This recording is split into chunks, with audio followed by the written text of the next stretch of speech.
প্রিয় দর্শক, এই লুমিনাস সোলার এনার্জি 1150-এর কিছু ফিচার্স আপনাদেরকে দেখাবো।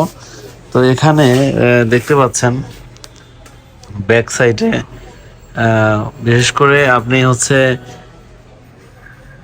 কি দিয়ে চালাবেন। বিশেষ করে এখানে কিন্তু দেখেন লেখা আছে যে উপরেরটা আহ,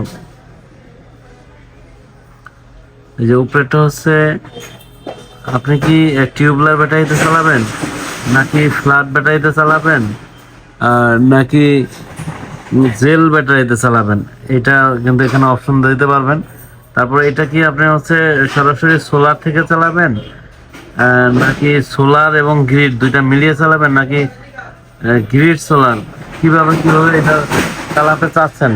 এখানে কিন্তু সব এই মোড দেওয়া আছে, আপনি এটা মোড করে নিতে পারবেন যে আপনি প্রিয় দর্শক। আর এখানে একটা কুলিং ফ্যান আছে, যেন ভিতরে মেশিনটা গরম হলে যেন আসলে ঠান্ডা একটা ভিতরে ঠান্ডার একটা পরিবেশ তৈরি হয়।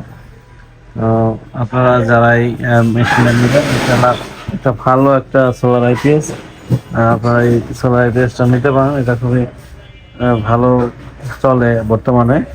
তো